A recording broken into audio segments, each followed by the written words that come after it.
Friends and viewer, good day. Cancer Ward by a famous Nobel Prize winner writer Aleksander Solzhenitsyn. Aleksander Solzhenitsyn written this novel, and the same was published in 1968. The name of this novel is Cancer Ward. Cancer Ward, a novel by Russian author Aleksander Solzhenitsyn, follows a group of patients in a cancer ward, focusing on the implication of Stalin's earlier Great Purge and how a police state is itself cancerous. Solzhenitsyn spent time in a Russian labor camp and uses some of his experiences to enrich the novel. Although banned in Russia following its publication, Cancer Ward received widespread criticism, acclaim. Solzhenitsyn won the Nobel Prize in Literature in 1970. The main protagonist, Oleg Kostolotov, has recently been released from a slave labor camp and lives in exile, but he now suffers from stomach cancer. He stays with other cancer patients in a small hospital in Soviet Central Asia. Although his cancer is aggressive, he responds well to a radiation treatment and hopes to make it out of hospital someday. The treatment he undergoes is very rudimentary and at times unsafe.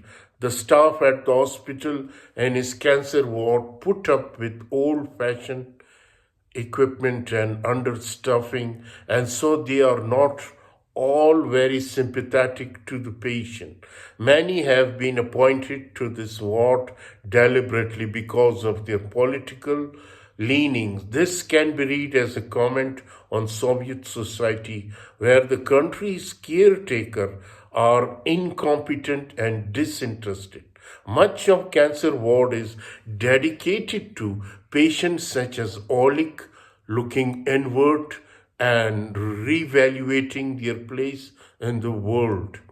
The ultimate test for them all is how badly they want to survive. At least this is how they see it from a philosophical and spiritual point of view. This reflects how others like Solzhenitsyn feel at the time about their government. They can't rely on their leaders. They must find a way to survive on their own.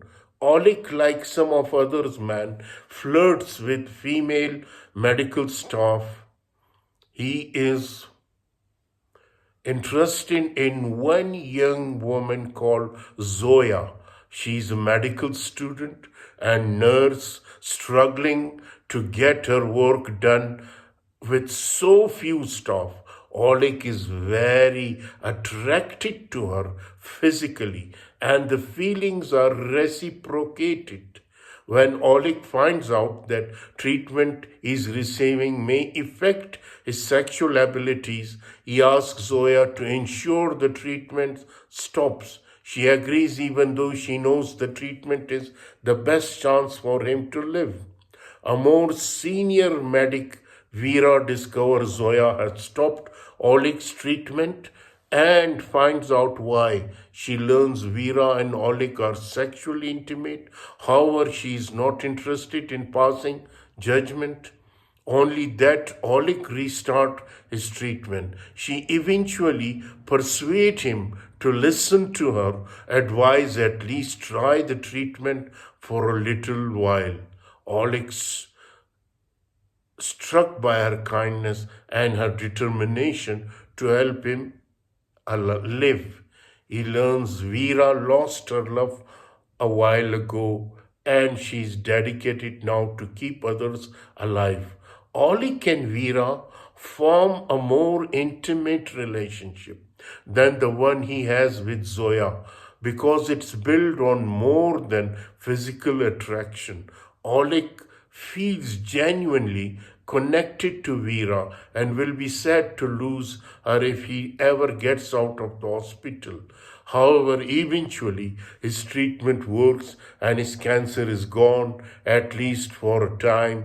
There are no need for him to stay at the hospital now, but he knows all he is doing is going back into exile. Both Vera and Zoya offer to let him stay with them while he finds shelter. It's not easy for an exile to find a safe place to stay. However, he decides to end his sexual relationship with Zoya, although he'll remember her fondly. He hopes to see Vera again one day to continue where they left off. This gives Cancer Ward a sense of hope. Pavel Nikolaevich Rozanov is another important character in Oleg's life. A personal officer, he is really an informer who's cruel to the other patients. Cancer, however, affects him just as much as it affects the other. Pavel doesn't grow morally through the novel.